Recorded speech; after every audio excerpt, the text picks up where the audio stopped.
Hello friends, কেমন আছেন সবাই? নিশ্চয়ই সবাই ভালো আছেন।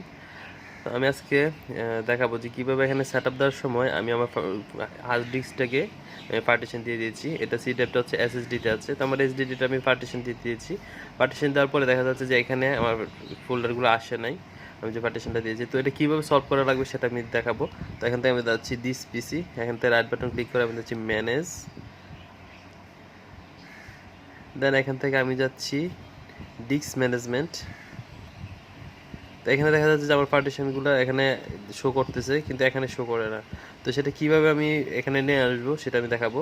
এখানে আমি যাচ্ছি, যাওয়ার পরে রাইট বাটনে ক্লিক করার পরে এখান থেকে যাচ্ছি চেঞ্জ ড্রাইভার লেটার অ্যান্ড প্যাচ, এখানে ক্লিক করার পরে দেবো এখানে অ্যাডেড ক্লিক করব।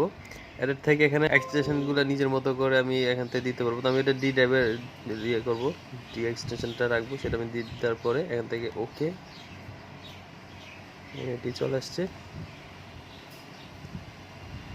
তো এটা এখানে চলে আসবে, যে এখানে চলে আসছে। এখন আমি এটাকে ইউজ করতে পারবো, যে এখানে চলে আসছে। তো এভাবে আমি সবগুলো নিয়ে আসবো। তো এটা যদিও ছোটো একটা টিউটোরিয়াল, তারপর আমি চিন্তা করলাম যে অনেক সময় প্রথম অবস্থা না দেখলে এটা একটা টেনশন হবে যে আসলে আমার হার্ড ডিস্কটা পাচ্ছি না কেন। সেই জন্য আমি চিন্তা করলাম এই টিউটোরিয়ালটা বানিয়ে ফেলি। তো ভিডিওটি কেমন লাগলো সেটা কমেন্টস করে জানাবেন। ভালো লাগে থাকলে অবশ্যই থামস আপ দিবেন এবং আপনার ফ্রেন্ডদের সাথে ভিডিওটি শেয়ার করবেন, আর আমার চ্যানেলটি সাবস্ক্রাইব করে রাখবেন।